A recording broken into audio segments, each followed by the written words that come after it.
aqui nós retomamos, então, com o mesmo esquema de antes, que é apontando para cá, fazendo essa retrospectiva. Olha, nós definimos o que é labilidade. Foi até bom, porque muita gente achava que labilidade é sempre negativo. É mudar, então não pode, tem que ficar sempre a mesma coisa. Não, labilidade é um termo neutro, que significa passar de um estado para o outro. De onde saiu e para onde vai é que vai fazer a diferença. Porque pode ser para melhor ou para pior. Então, a labilidade, quando é emocional e faz a pessoa regredir em surtos emocionais, claro que ela não ajuda. Nós estudamos esse outro aspecto. Nós vimos o que é uma personalidade sensitiva, parapsíquica, paraperceptiva. Quem é você? Quem somos nós? O que a gente pode chamar de ser uma pessoa sensitiva? Então, definimos que é aquela pessoa que passa por estímulos extrafísicos, ela reage a esses estímulos do ponto de vista energético, emocional, físico e intelectual. Pode ser uma ideia, um padrão de energia, um padrão de emoção, e nós, então, ou melhoramos ou pioramos o nosso estado de ânimo. Vimos também que a labilidade parapsíquica, em si, ela não é negativa, mas quando ela é emocional e é destrambelhada, ela não ajuda. Nós vimos também que ela faz associação com outras patologias. Ela pode ser associada a diversas patologias. A pessoa pode ter um tipo de labilidade parapsíquica emocional suave, leve, que não compromete, ou pode ter um nível de labilidade profundo, que vai desaguar naqueles distúrbios ou transtornos do humor. Nós comentamos, bipolar, transtornos de ansiedade, diversos outros tipos. Então, existe a comorbidade. Co significa em cooperação, em conjunto, com alguma coisa. E morbidade, uma situação patológica. Junta o álcool com a labilidade emocional, não dá certo. Juntam drogas lícitas ou ilícitas, medicação ou algum tipo de outro aditivo que altere a pessoa, piorou. Então, nós vamos ver que a comorbidade, ela precisa ser analisada com muita seriedade. Há medicações que nós tomamos por ordem médica que alteram a nossa emoção, o nosso estado de ânimo. Vocês já perceberam isso? Como há os estabilizadores de humor, que são drogas químicas que podem melhorar o nível da pessoa de labilidade. Às vezes, há uma escassez ou falta de certos neurotransmissores em certos quadros. E nós precisamos, então, fazer a adição daquelas drogas para, vamos dizer, superar aquela dificuldade, aquela lacuna, aquela ausência. Está claro até aqui, gente? Está bem assim? Então, as perguntas, vamos seguir a orientação da professora Eliana, que pediu no microfone. Espere chegar até aí. Se você não quiser, até já tiraram daqui, né? O microfone está chegando, tem gente aqui dos dois lados. Está bem assim?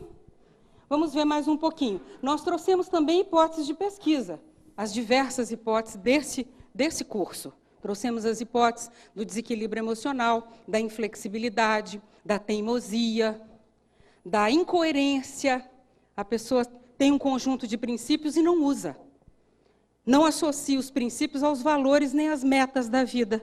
Ela acaba violentando os próprios princípios. Quando nós violentamos os nossos princípios pessoais, a nossa autoestima cai. É o termômetro da coerência. O que é uma boa autoestima? Viver de acordo com os meus princípios. Então, eu expresso essa minha manifestação no meu cotidiano. Na superfície do cotidiano, as pessoas percebem que eu tenho aqueles princípios e aqueles valores. Agora, eu prezo, vamos dizer, a pessoa tem um princípio. Eu prezo muito a família, a organização familiar, o contexto da família. No entanto, vive pulando cerca toda hora. Como é que é isso? Não tem alguma coisa errada? Ou isso é normal, como antigamente se fazia nas famílias tradicionais? Todos os maridos eram infiéis, às vezes as mulheres também eram, não é exceção. E a coisa funcionava como se nada estivesse acontecendo. Eu finjo que não estou vendo, você do lado de cá também, e a gente vai em frente, porque é melhor assim. Ruim com ele, pior sem ele. Mas como é que é? Vale um chinelo velho para um pé cansado. Vocês consideram um chinelo velho? Eu não me considero. Vamos parar com isso. Um pássaro na mão do que dois voando? Que é isso? Voa logo os dois de uma vez. Isso tudo tem que ser visto com pinças, com muita cautela, porque senão nós vamos entrar no engodo social e vamos ver que tudo na sociedade endossa a incoerência. tudo na sociedade aplaude. Quanto mais incoerente a pessoa é, melhor, porque ela faz, eu também faço, todos fazemos. Ninguém é santo, a vida é assim mesmo. E por aí vai. Só que essa conversa não funciona quando nós usamos uma abordagem multidimensional. Ela não funciona quando nós estamos usando um outro paradigma, que foi o que a gente comentou aqui no início do curso, o paradigma da consciência. Se você admite o paradigma da consciência para pautar suas ações, esses engodos, esses auto-enganos já não funcionam mais no seu caso. E outra coisa, mesmo que você achar que funcione, extrafisicamente tudo se sabe. Tinha um colunista social no Brasil que punha isso na coluna dele. Em sociedade, tudo se sabe. Nós podemos dizer, multidimensionalmente, tudo se sabe.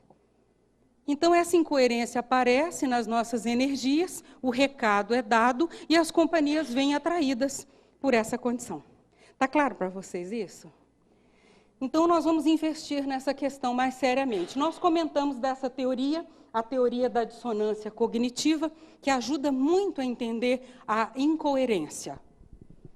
Então, se nós quisermos aprofundar o estudo da incoerência, nós vamos ver que essa teoria vai nos ajudar muito, porque ela estabelece princípios, vamos dizer, técnicos, ela sistematiza o que é a incoerência, por que a gente é assim. Então, há uma série de experimentos que foram feitos para mostrar essa condição e como as pessoas são influenciadas pela mídia, pelas massas, pela opinião social, pela opinião pública, que imagem que eu vou passar, o que vão pensar de mim. Esse tipo de quadro, que não ajuda em nada. Nós também falamos que existem influências extrafísicas sérias na labilidade parapsíquica, patológica ou sadia. A labilidade ela pode ser 2 elementos. Ela pode ter um elemento sadio, na labilidade, por exemplo, eu estou pensando e fazendo a minha autopesquisa, pesquisando seriamente, fazendo uma reflexão profunda sobre um tema, e eu começo a sair de um estado comum para um estado alterado, modificado, de expansão de consciência. Eu começo a entender a minha realidade de uma outra forma. Isso é um estado de labilidade parapsíquica. Eu passei de um estado para o outro, só que positivo, só que criativo, que me amplia a cosmovisão, que expande o meu horizonte, que extrapola a realidade de onde eu estou agora. E nós vimos também que a labilidade ela ocorre em função dos veículos de manifestação. A labilidade emocional está funcionando no psicossoma, e a labilidade intelectual ela está funcionando no mentalsoma. É o campo das ideias, da criatividade, da renovação, do impensado, dos achados originais. E nós sofremos, então, influências ambientais e interpessoais. Inclusive, vimos os perfis da labilidade. Alguém aqui chegou a formar o seu mosaico, fez a sua configuração, ou não? Eu vou voltar ali para a gente ver isso. Então, espera aí só um momentinho. Eu vou voltar aqui nos perfis, porque eles são curtinhos, dá para a gente repassar. O proativo, com tendência pacifista, contribui, tem iniciativas boas, participa, não é antagônico, mas sofre muito isso aqui. Então, pode ficar de lua, de veneta, bater um sudoeste de uma hora para outra. Mas ele tem alta capacidade criativa. Mas ele não sabe fazer a desassimilação, ele não consegue se focar, ele é disperso, e ele procrastina as soluções e as decisões. Ele, então, segue o que nós chamamos do vento a favor. Vocês se lembram desse tipo? Vamos ver um segundo aqui. Esse já é mais de tendência brigona, mas tem iniciativas. O que significa entrópicas, desordenadas, desorganizadas, dispersas, que infringem a organização do ambiente? Então, corta a pessoa, passa por cima, dá palpite onde não pode. É aquele famoso que comete gafes a toda hora, que fala o que não era para falar, e depois se arrepende muito. Ele também apresenta capacidade criativa, mas não sabe desassimilar, se desmotiva à toa, pode sofrer, inclusive, somatização. Somatizar significa trazer ao soma a energia, o padrão de energia desequilibrado. Então, a pessoa somatiza, acaba aparecendo um sintoma físico no lugar daquele sinal anterior. E aqui nós vemos o outro tipo, que é o número 4, que esse não tem iniciativa, ele se omite, ele não é antagônico, ele está a favor de tudo, só não ajuda em nada, porque não se manifesta. É o dublê do filme, entra mudo, passa com uma bandeja e sai lá na outra porta, não deu uma palavra. Mas complicou, porque essa pessoa pode apresentar também um índice de labilidade. Ela pode apresentar, e ela vai apresentar, inclusive, nesse caso dela ser mais passiva, pode apresentar o quadro de depressão. De vez em quando ela some do ambiente porque está numa baixa de ânimo. Então, isso aí cai. Agora, sempre lembrando aquela proporção que nós colocamos. O profissional de saúde é indispensável em todos os casos. Está claro? Não tente corrigir isso tudo por sua conta, sozinho. Agora, a sua participação é indispensável e ativa. Então, o que você faz com o tempo? Você diminui a necessidade do profissional de saúde, diminui a necessidade da adição química para você poder substituir pela sua vontade treinada, pelos seus bons hábitos renovados. É isso que a gente quer, diminuir a balança e começar a chegar no equilíbrio que só você sabe qual é o melhor para você. Está bem até aqui, gente? Então, agora a gente já pode voltar para lá. Passamos aqui, já fizemos a nossa retrospectiva, mas nós encontramos os motivos também pelos quais a pessoa geralmente sofre mais ou menos labilidade emocional. E eles estão ali, no quadro. Vocês estão tendo boa visibilidade aí? Tá. Autodesorganização.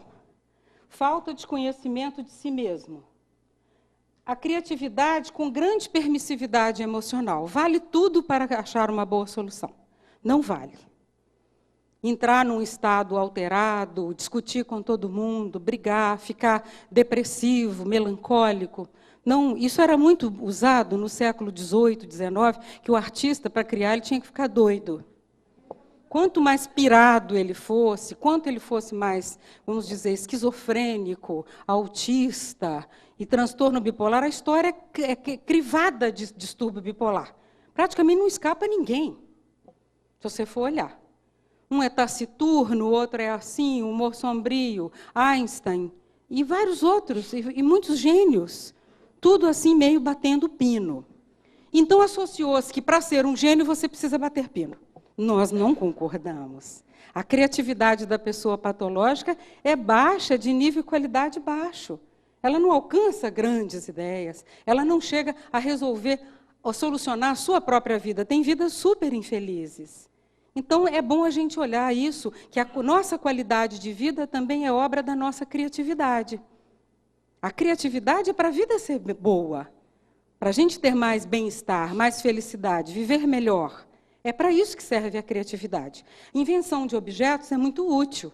A solução de problemas da humanidade também, mas é muito mais útil uma pessoa realizada com uma vida equilibrada e feliz, porque ela vai ser menos um para dar trabalho. Ela já está ajudando muito. É a máxima que a gente coloca ali no livro Autocura. Se eu melhoro, todos ganham. Menos um para dar trabalho. Menos um para incomodar. Então, vale a pena pensar nessa condição também. Vimos que a pessoa apresenta insegurança.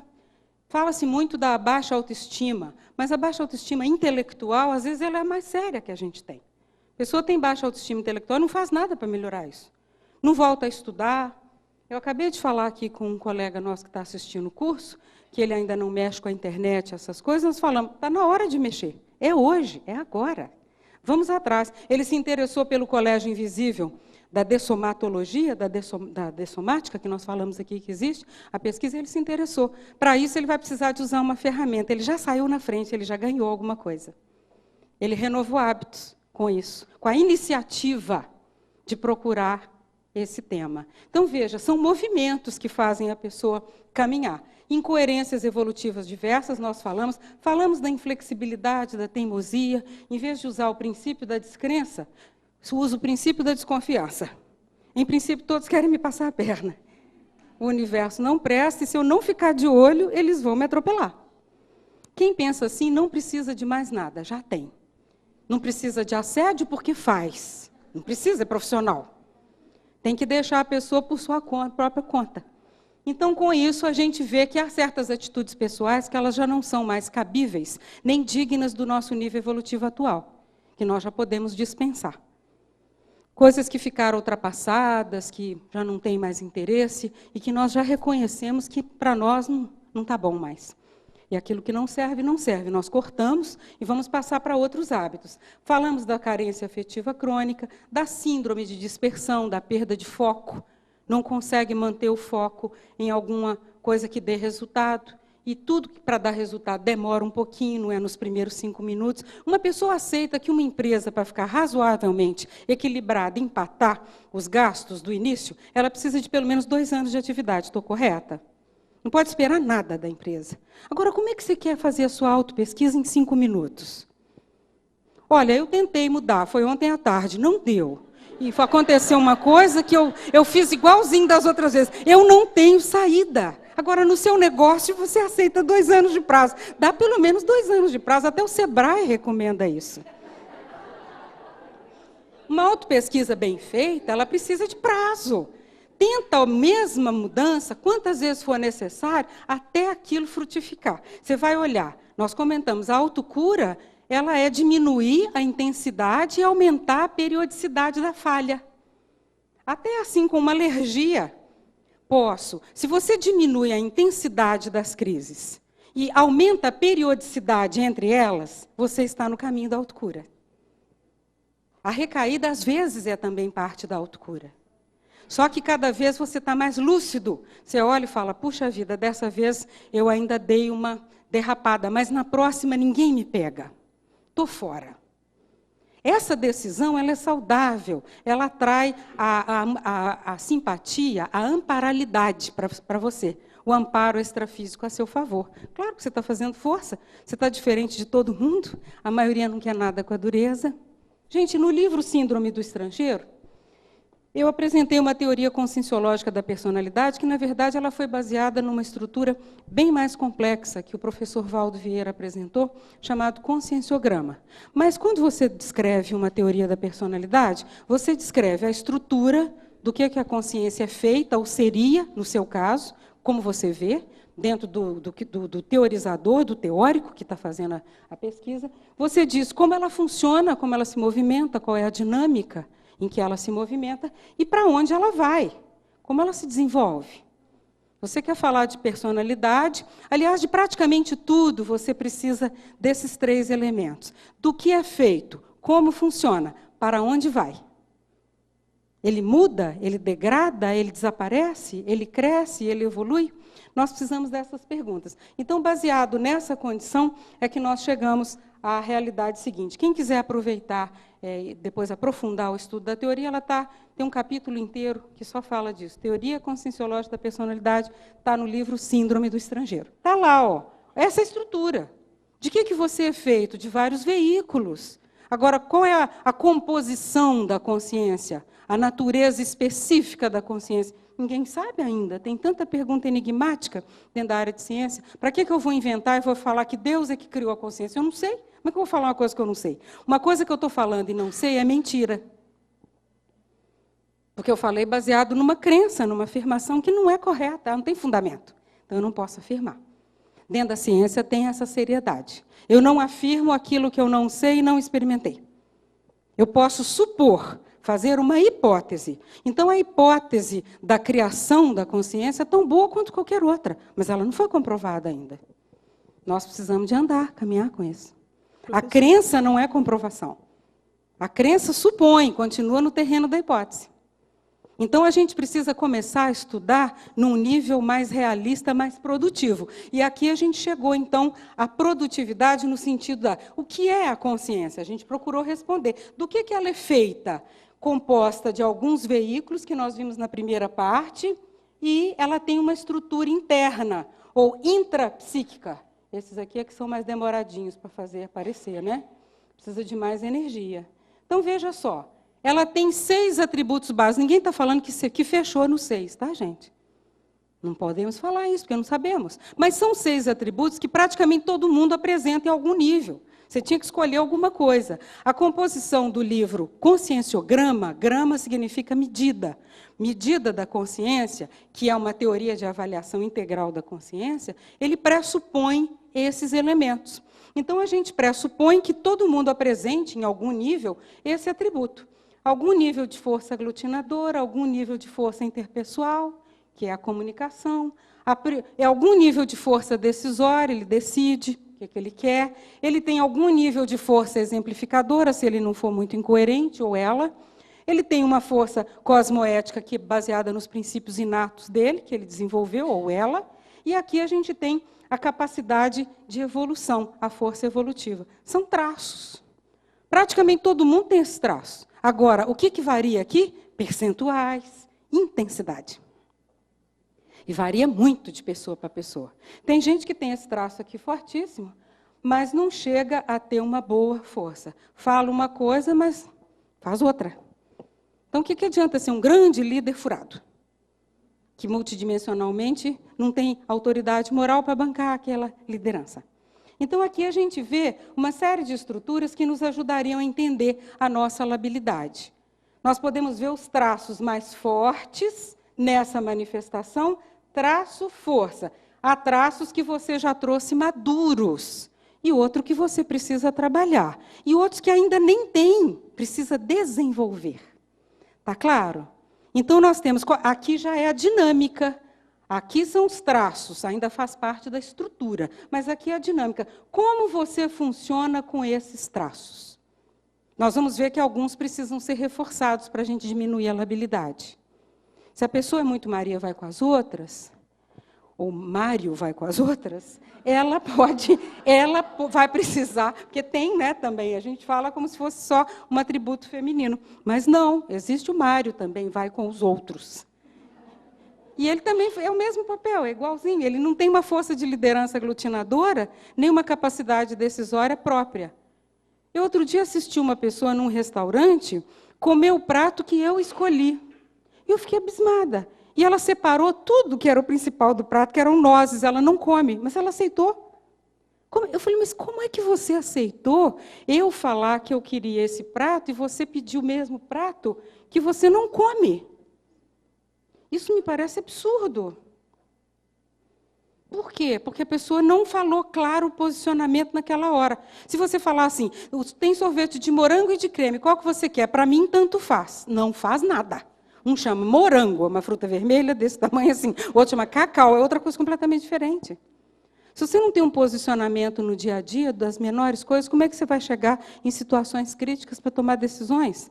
Não tem chocolate, mas vai morango mesmo, paciência. O que posso fazer? A vida é assim. Não, tem morango e tem chocolate. Eu posso escolher o que eu prefiro. O que eu acho melhor. Então, o posicionamento ele deve aparecer em qualquer ângulo. Agora, às vezes, você faz uma concessão pequena para alguém, em função do gosto da pessoa, não tem nada demais também. Não quer dizer que a pessoa não tenha um posicionamento, mas ela está fazendo uma concessão. Está clara a diferença? E não está indo no bolo. Ela tem que ver se ela está virando, né, parte do rebanho. Então, aqui a gente viu a estrutura, uma parte dela, pelo menos, e viu a questão da dinâmica. A dinâmica está aqui. Os meus traços fortes nessa manifestação, os meus traços fracos ou fardos nessa manifestação, e aquilo que eu preciso desenvolver. A pessoa sabe perfeitamente um aspecto que ela não tem, que ela até admira numa outra pessoa. Ela fala, puxa, se eu desenvolvesse esse traço, me ajudaria muito. E a pergunta em seguida é, o que você está fazendo para isso? Já tomou uma providência? Ou vai esperar o imposto de renda, a caderneta de poupança, ou alguma coisa acontecer diferente para fazer você se mexer? Então, essa condição é muito séria. Os paradoxos da autodefesa. A autodefesa, teve uma pessoa que fez muita pergunta sobre a autodefesa ali, não foi? Foi você? Não, foi você que falou de autodefesa. Autodefesa energética. Você se classifica como pessoa esponja? Você vai nos ambientes e pega a energia do que tiver lá? Quem é esponja aqui? Só para a gente saber. Tem aquele desenho animado do esponja, mas não é você. O esponja. A maioria é mesmo. Essa pessoa, ela pode ser também a vassoura ou para-raio. A gente fala, onde eu chego, tudo cai na minha cabeça. Onde eu vou, não sei o quê. Não tem isso? A maioria fala isso, mas também não toma nenhuma providência prática sobre o fato. Por que eu estou sendo para-raio? Para-raio de quê? Vassoura de quê? Varrendo o quê? Nós temos direito, quem é vassoura tem toda a obrigação de perguntar o que ela está varrendo. Afinal de contas, está trabalhando, precisa de fazer alguma coisa. Veja só, essa pessoa, ela pode, às vezes, fazer essa limpeza nos ambientes, mas carregando um alto nível de carência afetiva e egocentrismo muito grande. Então, a pessoa acaba sendo, vamos dizer, absorvedora de energias alteradas, porque também está com carências. de todo tipo. Como diminui essa sensibilidade excessiva para a pessoa lidar melhor com as energias quando essa pessoa começa a resolver essas questões aqui? Não adianta pensar em ter uma grande autodefesa com uma baita carência afetiva mal resolvida e, vamos dizer, de uma certa forma sublimada no dia a dia, que não aparece, mas que ali está, que não está resolvida. Atenda, veja o que é, escute essa necessidade e resolva se você puder. Ninguém precisa ficar numa dependência eterna. O que mais pede é o que menos dá, geralmente. Então, o egocêntrico, ele pede, mas ele não faz o movimento de volta. Por isso, ele acaba dispersando as energias cada vez mais. Ele pega e perde, ele não consegue fixar o mínimo para o desempenho dele. Daí a necessidade da pessoa ter as suas condições atendidas para não ser um saco sem fundo, um cano. Porque a energia que está no universo por toda parte, a energia imanente, ela chega para todos nós. Por que alguns fixam o que precisam para o seu cotidiano e ainda doam, e outros nunca têm nada? Estão roubando energia de bicho, de gato, cachorro, planta, e do que passar pela frente. Chamado seca-pimenteira. Por quê? Por causa do nível de egocentrismo, que contraria o fluxo natural. O fluxo natural é entrar e sair. Entra e eu quero fechar, eu estanco, eu bloqueio. Ela estagna e se torna negativa para mim. Está clara essa ideia para vocês? Quanto mais eu tento fixar, menos tenho. Quanto mais eu penso com naturalidade em doar e receber, mais a situação fica a meu favor. E isso passa pelo pensamento, sentimento, energia. É troca do padrão de pensamento da pessoa. É uma mudança mental, postura mental, que precisa mudar. Se ela não mudar, vai continuar sendo vassoura, para-raio e esponja do mesmo jeito. Então, a pessoa casca grossa não está se defendendo de nada. Não sinto nada, não percebo nada. Em compensação, leva paulada todo dia sem perceber. Pior, porque se altera, tem labilidade, nem percebe que está sendo engolido pelo ambiente. E a pessoa, sensibilidade não é fraqueza. A pessoa sensível não quer dizer que a pessoa seja fraca. Pelo contrário, pode ser uma fortaleza a mais que ela tem, é só educar. Então, a ideia aqui não é bloquear a sensibilidade, é desenvolver cada vez mais e apurar todos os detalhes que ela puder para controlar o processo, saber o que está acontecendo. Então, vira uma fortaleza quando a pessoa controla. Isso é um paradoxo. Nós vamos ver aqui mais um paradoxo. Olha, eu chamei esse trabalho de efeito criptonita, porque a criptonita é aquela pedra lá daquele planeta Krypton, que só faz mal para o super-homem, logo ele. Aquele monstro de pessoa, forte, capaz de derrubar edifícios, esvaziar o mar, encher o mar outra vez, fazer tarefas hercúleas. E ele não consegue combater uma pedrinha verde. Isso é um paradoxo. E o sensitivo parapsíquico, ele vai passar por esse paradoxo todos os dias. Porque ele vai ver que ele tem uma alta resistência às energias tóxicas cada vez maior, pode fazer o desassédio, bancar o desassédio em alto nível, sem se desequilibrar, sem se desestruturar, mas precisa ter um cuidado imenso com isso aqui. Ó. Vai ser cada vez mais necessário a pessoa ter um cotidiano muito bem organizado. Aí vai entrar uma restrição alimentar em alto nível, uma reeducação alimentar, vai tirar a gordura, vai tirar o excesso de tudo, vai fazer uma alimentação equilibrada, porque essa pessoa vai se tornar como se fosse um relógio de precisão. Precisa estar sempre apto e desintoxicado para agir. A qualquer momento podem precisar de você. Você é socorrista, corpo de bombeiro. Principalmente se faz uma prática energética regular, como a TENEPS, que eu comentei com você. Você vai ver que os cuidados físicos seus vão aumentar muito. Não é que você vai ficar cheio de fricotes, não come isso, não come aquilo, mas você vai ser muito cuidadoso com as substâncias tóxicas. Hoje nós temos ambientes tóxicos. Nós temos uma porção de produtos químicos que permeiam a nossa vida que a gente não percebe porque não tem sensibilidade para eles. De tudo que a gente usa, o ar fica poluído, de tudo. Tem os poluentes em geral, tem os poluentes domésticos. Por exemplo, foi trocado água, sabão, sol e vento, foi trocado por amaciante. E quanto mais perfumado, melhor. É uma coisa que desequilibra. Não é mais limpeza, é cheiro. alterou. E isso está errado, porque isso acaba intoxicando a pessoa sem ela saber. Então, ainda não, as fábricas de sabões e essas coisas ainda não pensaram nisso, que ainda não tem uma população, uma massa crítica boa para fazer uma bela crítica aos tóxicos. Você deve saber disso de alguma forma, por causa da questão da biologia. O que é tóxico, o que é veneno para um, o que mata o outro. E para aquele ali, ele nem percebe. Ele vai sendo envenenado devagar. Ele, só quando ele estiver lá na frente doente é que ele vai perceber que ele foi envenenado a vida toda. O sensitivo descobre o envenenamento mais rápido. E ele já muda esse hábito para não comprometer a assistência que ele faz. Então, a gente vê que tem muitos procedimentos aí que vão levar a sério essa questão. Está bem, gente, até aqui para vocês?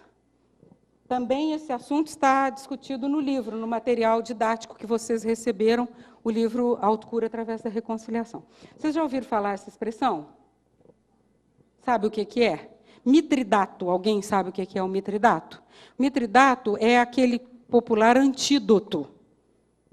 O mitridato partiu esse nome de uma lenda de um rei grego da cidade de Pontos, que ele tinha muito medo de ser envenenado, então ele começou a tomar pequeninas doses de veneno todos os dias, para quando viesse a grandona, ele já teria uma certa proteção. Parece que ele morreu envenenado. Não sei, a história não explica. Mas vale a ideia, porque foi daí que surgiram as imunizações, as vacinas. E todos esses princípios, até da homeopatia, de Samuel Hahnemann, que se você toma aquilo que provoca a doença, você também promove a maior imunidade àquela doença. Então, veja, o que é um mitridatismo aqui? É suportar doses tóxicas de energia sem se desequilibrar.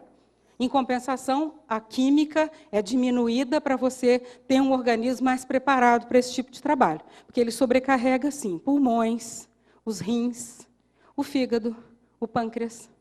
Trabalhar com desassédio, fazer assistência, é para corredor de maratona. Não é para principiantes. Então, a pessoa tem que se preparar, porque ela já fazia isso sem saber. Ela era enfermeira, médica, sem saber, porque saía varrendo só o hospital. Agora ela vai trabalhar com os doentes, em vez de varrer o hospital. Está clara essa ideia para vocês? Porque vai continuar uma situação igual que já acontecia, não tem novidade nenhuma. A diferença é a sua postura mental que muda. Você passa do departamento da mera limpeza, você vai partir para a enfermaria e para os quartos, para atender os pacientes. Quando necessário. Então, quem dá o horário é você. Você que vai definir o como, por quê, a que horas, de que maneira. Vocês acham uma proposta inteligente? Trabalhar do mesmo jeito, sem ser assalariado, ainda apanhar todo dia, voltar para casa quebrado. E trabalhar bem, super assalariado, que não tem preço a gratificação de quem trabalha com assistência. Tem? Eu pergunto. Tem preço? Por isso que muitos pagam para fazer assistência. Porque só ganha. Por isso que o trabalho voluntário acaba sendo um foco de saúde e de bem-estar para as pessoas. Porque você ganha tanto porque não tem salário que pague. Então, você ajuda a sustentar a instituição para você não ficar sem emprego. Que era de graça, aparentemente, para quem olha de fora. Quem é voluntário aqui pode levantar a mão em algum tipo de assistência? Gente viva. Já descobriram. Vale a pena. Então, veja, você está trocando, nós estamos numa fase de transição de uma situação para outra. Quem é que me perguntou aqui que pode uma pessoa estar mudando de nível, está numa hora assim, outra hora assado? É isso, nós estamos mudando de nível. Nós estamos saindo da limpeza, de esfregar o chão e sair com dor nas costas. A gente tem uma dor nas costas igual, às vezes até pior, mas com uma alegria sem fim. Então, a gente faria tudo de novo, se precisar. Porque a sua disposição, a sua energia, o amparo que você recebe é outro. Então, você fica cada vez mais predisposto, fala, esse negócio é bom, eu quero ficar nessa, estou nessa. Então, veja, o mitridatismo, ele permite a gente cada vez aprender a assimilar mais, até pela vontade. Você já assimila direto. Entra, ficou do lado da pessoa, já sabe que ela veio para ser assistida, não adianta ficar regateando. Vai lá, exterioriza a energia, sonda, faz a sua anamnese, você que vai decidir como fazer. Não vai ser pego de surpresa, nem vai ser roubado. É muito diferente. Então, aqui, você é considerado, a partir desse movimento, uma isca extrafísica. Só que consciente, só que lúcida. Você sabe o que está fazendo. Você não é vassoura nem para-raio de ninguém. Você está doando a energia voluntariamente para ser assistido. Todos vocês são doadores de energia. Um curso como esse, vocês acham que é dado só numa dimensão? Que cada pensamento que vocês fizeram não atraiu um monte de gente para cá? E que essas pessoas estão sendo atendidas, porque precisa? Quem é o doador? Você. Então, essa visão a gente precisa ter todo o tempo. Por isso que a gente falou, à tarde é mais comum as pessoas terem uma sonolência. De manhã, todo mundo bem alegre, vamos ajudar, vamos assistir, ótimo, vou aprender muito, melhorar, que beleza. Vamos lá, escoteiro, estou para tudo. Quando começa a chegar o pessoal, a coisa vai ficando mais... O pessoal extrafísico vai chegando, você fala, mas não tem muita gente, talvez a sala não tenha lotação para tudo isso. Vamos menos. Porque começam os efeitos para você. Mas você está atendendo o seu grupo karma. É natural que haja efeitos de algum modo. Quando o médico profissional de saúde ou o enfermeiro está lá atendendo, ele também sente os percalços da sua profissão. É natural, mas, em compensação, existe um outro lado enorme, porque está solucionando um monte de problema. Para você mesmo, é para melhorar o próprio ambiente, para você. Aqui a questão é o aumento gradual de resistência às energias tóxicas através da interassistencialidade. Por que você vai diminuir os seus problemas e aumentar a resistência? Os próprios amparadores que te ajudam, consciências extrafísicas especializadas em assistência, que têm interesse em que você continue na profissão, vão te ajudar. Vocês admitem receber ajuda de outras dimensões?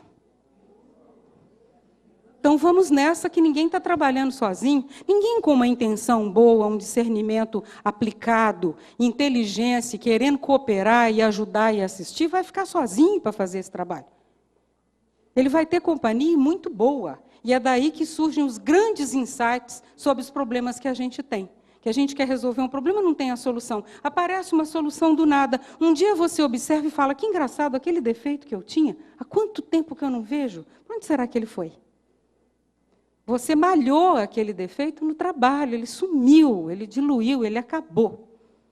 Então, é muito importante essa dedicação no processo da autopesquisa, mas com fim de assistência, que ela não é egóica, é uma condição aberta e positiva, e é sincera. Então, existe com isso uma autossuperação do egoísmo e uma mudança de foco, de si para o outro.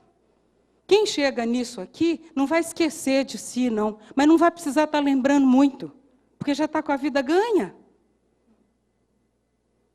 Eu lembro de uma época que eu queria começar a TENEPS, há muitos anos, vai fazer 15 anos que eu pratico a TENEPS. E eu fui lá, como fazia todo janeiro do ano, para conversar com o professor Val, trocar umas ideias e ver as dicas que ele podia me dar. E eu geralmente pegava aquelas dicas e anotava na minha agenda todas as páginas do ano, que eu precisava lembrar daquilo. 1993, eu tenho agenda, eu não jogo minhas agendas fora, elas estão todas lá. Então, eu peguei a agenda e ele me falou 4 pontos. O último ponto dos 4 era, exclua você. Uma coisa séria. Exclua você.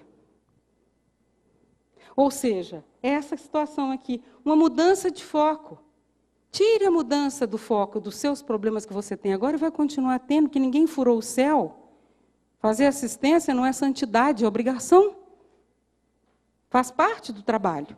Ninguém está fazendo favor nenhum. Agora, enquanto o foco está muito fechado, a pessoa só tem as bombas dos processos extrafísicos e não ganha as gratificações. Entende? Não tem os dividendos. Então, não é inteligente focar nos seus problemas, nas suas dificuldades. Nada é motivo para a gente não fazer assistência. Todo mundo está apto a fazer algum tipo de assistência. Não há como fugir dessa condição, e serve para todo mundo. Então, mesmo que você esteja trabalhando as suas dificuldades, mas, enquanto isso, faz assistência. Com os seus meios, como você puder, do seu modo. É com isso que você vai sair para um patamar maior e melhor. Está clara essa ideia, gente? Está bem até aqui? Eu vou caminhar mais um pouco, porque nós mostrar de novo a descoincidência, que o mitridatismo se dá nesse quadro, que a gente repetiu na primeira parte. separação dos veículos, entra mais energia e sai mais energia. Mas você tem uma técnica, não para fechar, mas para você fazer uma depuração das energias tóxicas, enquanto esse processo acontece. E ele acontece toda hora. Então, vira uma segunda natureza nossa. Nós vamos procurar também reeducar esse círculo vicioso. Os surtos de labilidade, aqui estou achando um pouquinho escuro para vocês, mas vamos ver ali, ó. Ele passa por isso aqui. A pessoa tem o ataque, daí ela entra, ela tem vergonha, sente autoculpa, se vitimiza e entra na agressividade outra vez. Ela fala, não, mas afinal de contas, a vida é assim mesmo, eu também sou assim. O que eu posso fazer? As pessoas têm que me aceitar como eu sou. E começa tudo de novo. Então, esse círculo aqui, ele precisa ser interrompido de alguma forma. Cortar esse mecanismo que foi automatizado. Por quem? Por você, o autoassédio, e pelo reforço externo que a gente recebe do assédio de fora. Porque as pessoas que não conseguem fazer progressos no seu caminho evolutivo, porque não têm coragem, são egos frágeis, elas torcem para você conservar seus defeitos para elas poderem manter o mesmo nível. Quando você supera um defeito, você saiu da plateia, você já não participa daquele grupo. Então, tem gente que é fã das nossas dificuldades, porque através delas se igualam. E é bom a gente começar a ver isso e fazer esse salto de qualidade, cortando esse mecanismo desse círculo vicioso da labilidade. Então, as situações gatilho nós já vimos, eu só estou repetindo. Teimosia, pavio curto. Você se orgulha de ter pavio curto? É a Proex de Granada. Tudo bem? TNT, a pessoa que escolhe. Ego frágil. O orgulho bloqueia a autocognição. A pessoa se fecha naquele mundo impermeável e bloqueia a cognição, aquilo que pode ajudar. Competitividade, frustrações, inveja. Esse autodesconhecimento dos talentos, que é justamente a baixa autoestima. A pessoa não reconhece os talentos que tem. Não adianta você falar com a pessoa que ela fala assim, isso são seus olhos. Você tem vontade de dessomar ali na frente da pessoa. Ninguém merece essa frase. Se alguém falar isso com você, não sorria. Por favor. Isso não tem graça. A pessoa não quer assumir nada, nem as qualidades. O que ela quer fazer da vida? Por favor. E é o autodesconhecimento dos talentos que faz a pessoa ter baixa autoestima. E usar isso, muitas vezes, para manipular os outros, para fazer chantagem emocional, para uma série de comportamentos patológicos. A questão também dos conflitos quanto ao poder. Como você convive com a hierarquia? Você respeita, convive bem no trabalho, ou fica danado da vida, puxa o tapete do chefe, da chefe? Isso tudo predispõe à labilidade. E como predispõe? É preciso encarar de frente. Sou uma pessoa competitiva, invejosa, tenho essas dificuldades todas, prepotente, orgulhosa. Faz uma lista. Prepotente, orgulhosa, vaidosa, exibicionista, possessiva, vai, por aí vai. É infinita a lista, faz aquela lista todinha. Depois você vai lá no dicionário e lê o que quer dizer cada uma. Você vai ter uma bela surpresa. Muitas delas são a mesma coisa. É uma expressão da mesma realidade.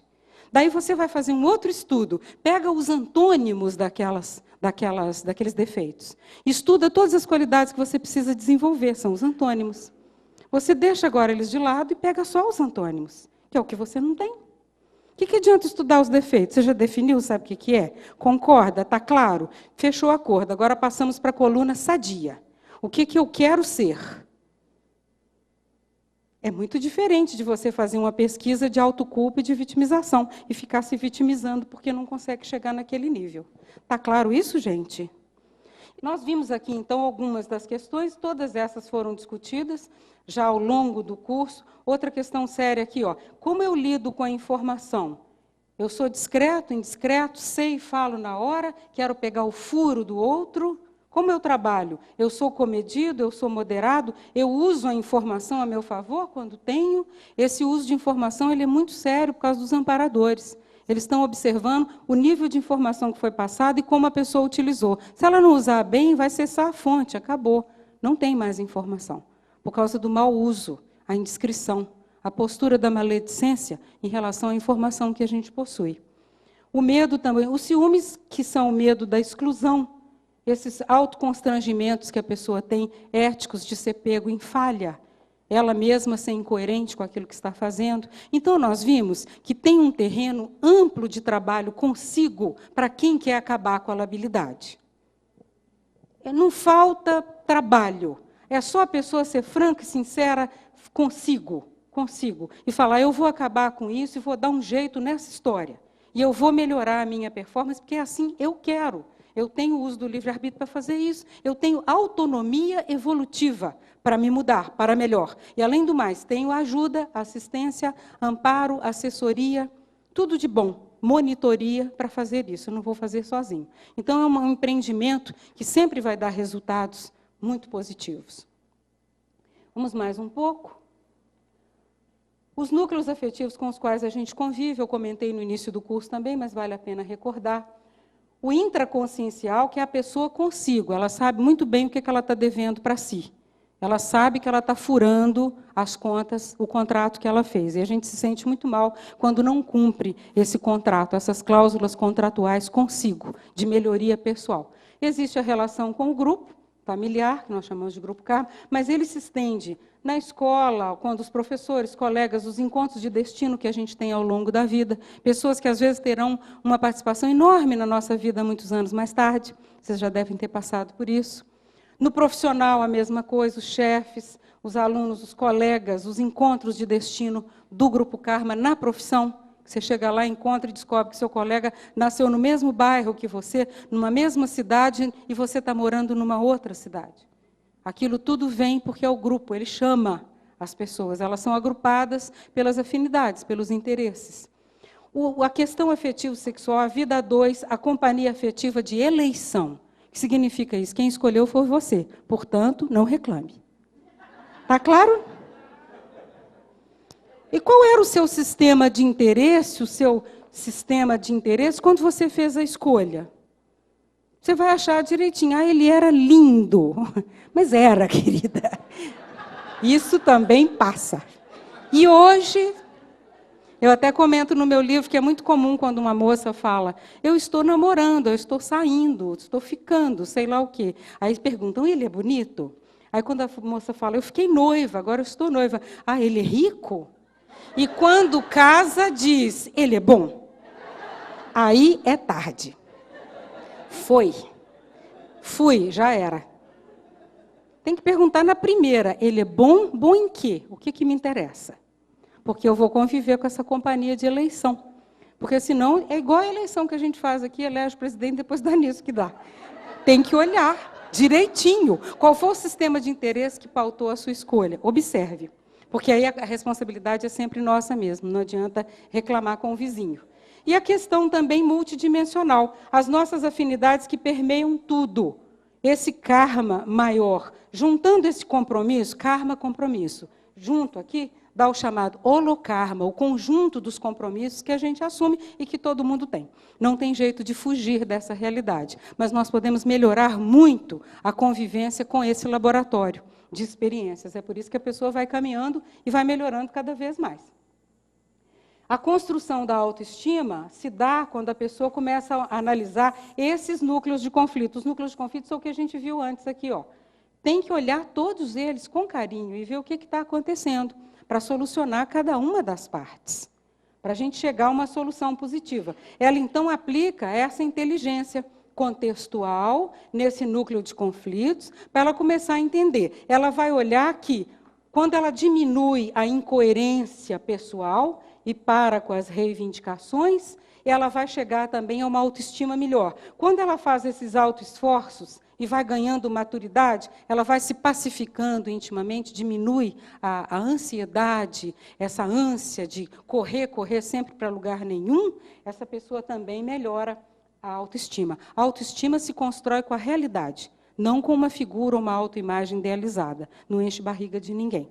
Então, é bobagem criar uma imagem idealizada social de si que o travesseiro não confirma de noite. E muito menos as companhias extrafísicas que a gente tem depois. Elas não confirmam essa autoridade moral que a gente gostaria de ter. Então, vale a pena olhar esses elementos nessa construção dessa autoestima que a gente tanto quer. O senso real de valor, o senso inato de valor que a gente quer ter. Precisa trabalhar para a gente ter isso e trabalhar duro. Técnicas de autorremissão. Algumas técnicas estão aqui bem claras. A autocuroterapia, que é o que nós estamos fazendo aqui hoje. É uma técnica em que cada um está cuidando, fazendo seu diagnóstico, seu enfrentamento pessoal. Você mesmo vai fazer as prescrições, o que é que vai melhor no seu temperamento, no seu caso. Você vai escolher. Depois você tem um livro, que é o material didático do curso, para ler em casa. Você vai analisar, ver qual daquelas técnicas se adapta mais ao seu tipo de personalidade, a que pode te dar melhores resultados. Você vai vendo, então, que essa terapia remissiva está adstrita à sua vontade, ao seu livre-arbítrio. Portanto, você é autônomo para aplicar, se você quiser. Os resultados podem ser, vamos dizer, surpreendentes do ponto de vista positivo para você.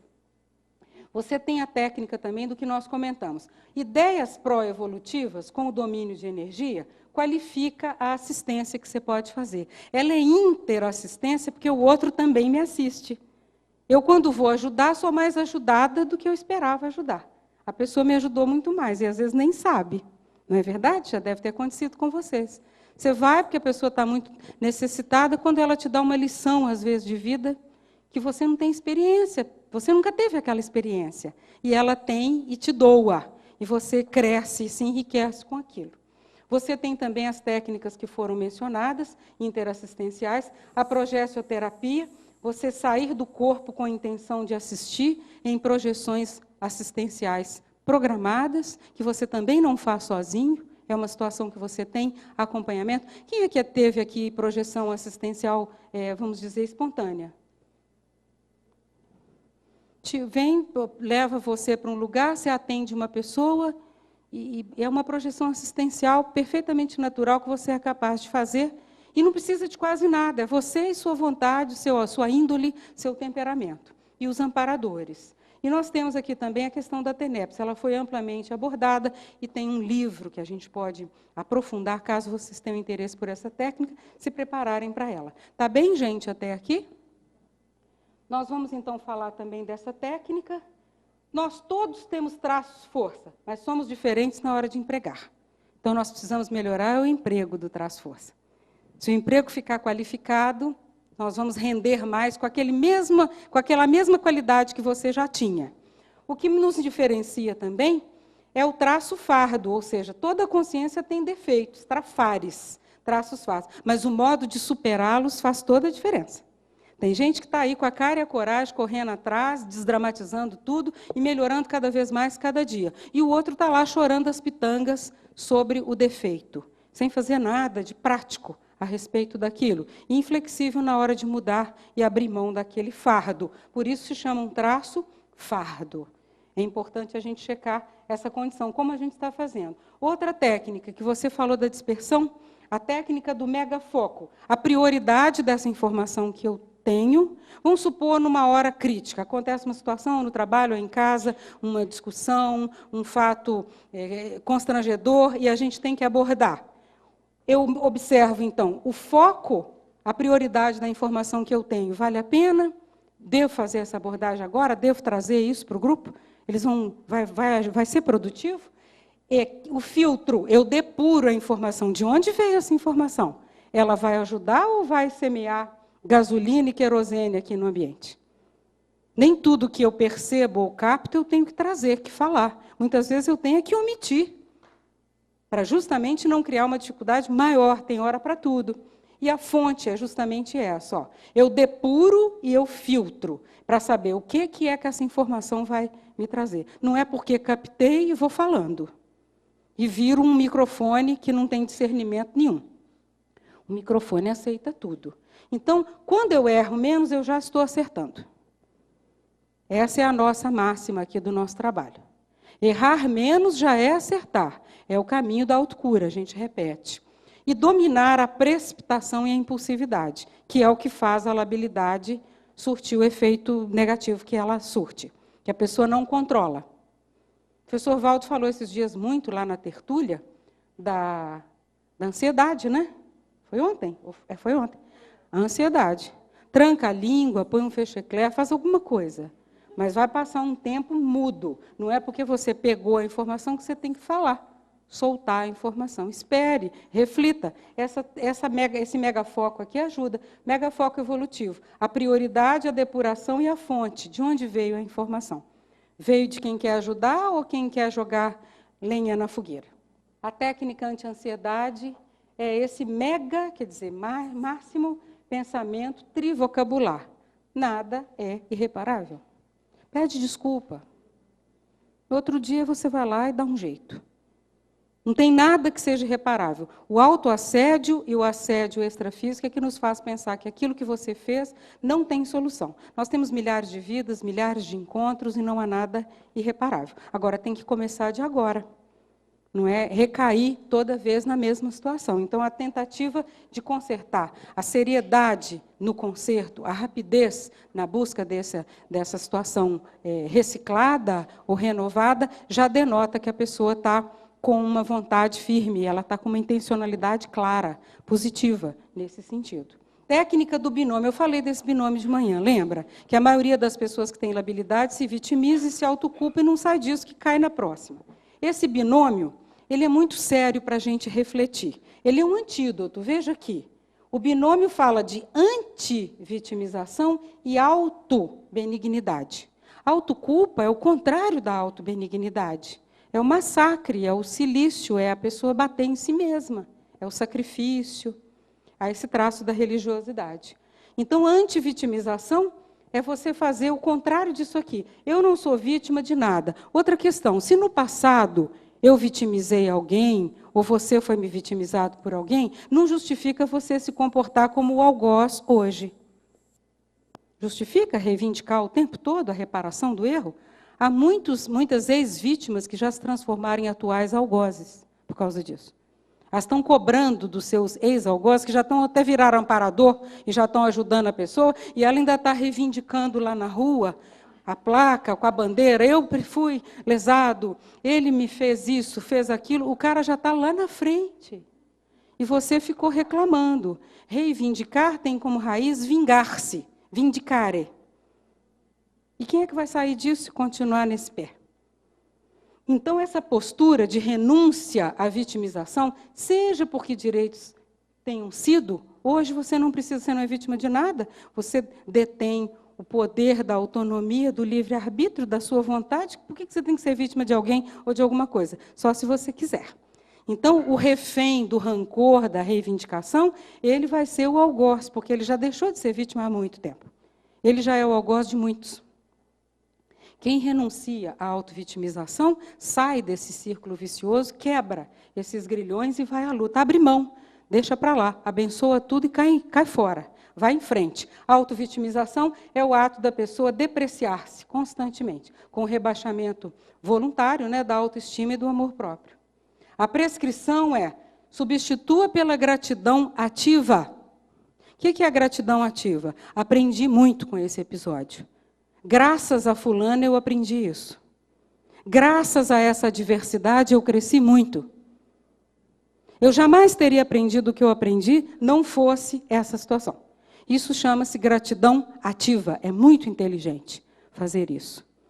Você se livra de um fardo e sai daquele quadro. Então, você entra na antivitimização. Eu assisto a quem eu vitimei, se foi o caso. Eu sou o assistente, então eu não entro mais nessa condição. Outra questão é substituir também a autoculpa pela responsabilidade relativa. Sempre relativa, porque envolve mais pessoas. Tem que ver a sua parte, em que te compete, o que você pode ajudar. E a autoculpa é o ato ou processo de assumir o sentimento autopunitivo contra você mesmo. Você vê que são dois elementos totalmente perniciosos. Lembra que eu perguntei se vocês acharam alguma vantagem até o final do curso em autoculpa e autovitimização? Vocês me falam que eu estou procurando há muitos anos, nunca achei nenhuma. É um elemento patológico, que impede o crescimento, faz você se tornar refém dos assediadores, através do autoassédio, o assédio de você mesmo. Você é o primeiro perseguidor. Então, essa postura de autobenignidade é compreender suas dificuldades. A autopesquisa leva você a se compreender.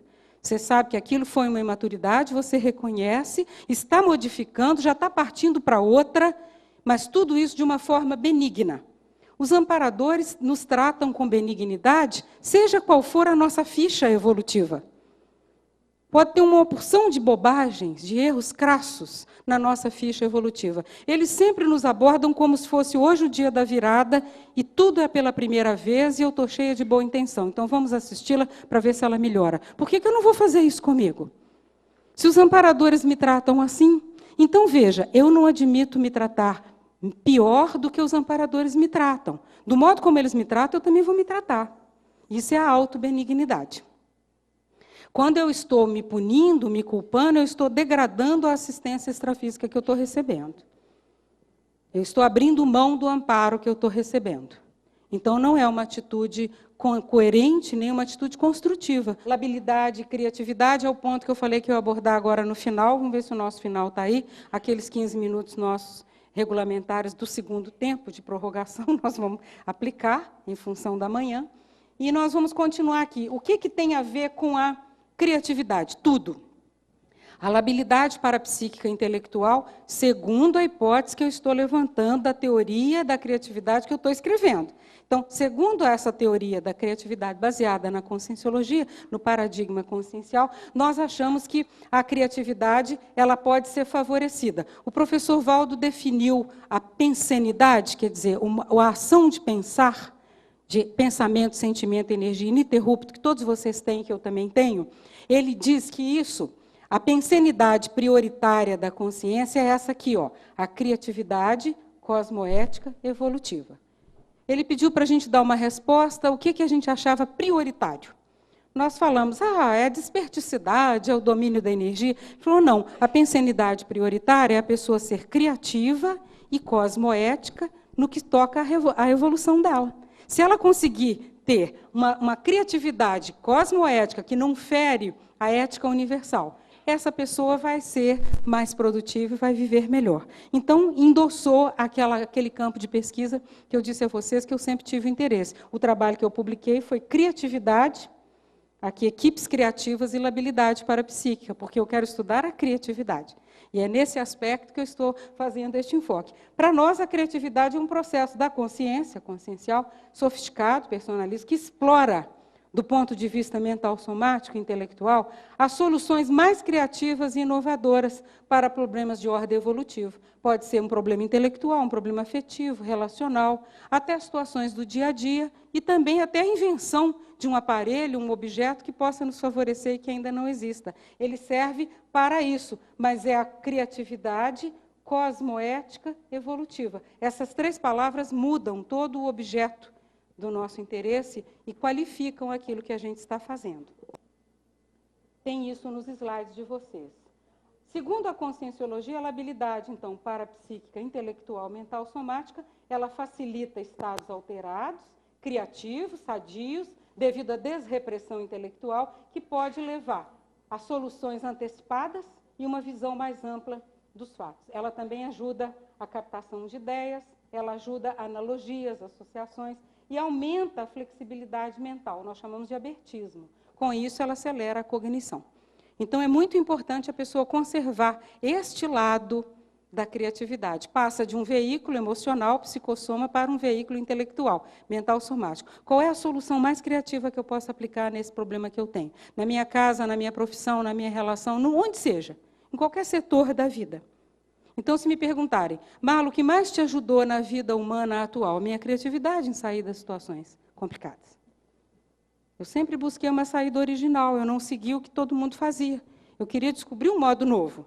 Isso me favoreceu muito. Então, eu vejo que essa criatividade ela é um elemento, um instrumento formidável à nossa disposição para sair do robotismo existencial, ou da robotização existencial, que faz as pessoas todas parecerem iguais. Recentemente, o professor Valdo abordou, numa tertúlia, que eu deixei aqui o endereço para vocês, nem quem tem interesse, sintonizar, todos os dias às 12h30, online, tem um programa de quase 2 horas com o próprio propositor dessas ciências, discutindo com o público online.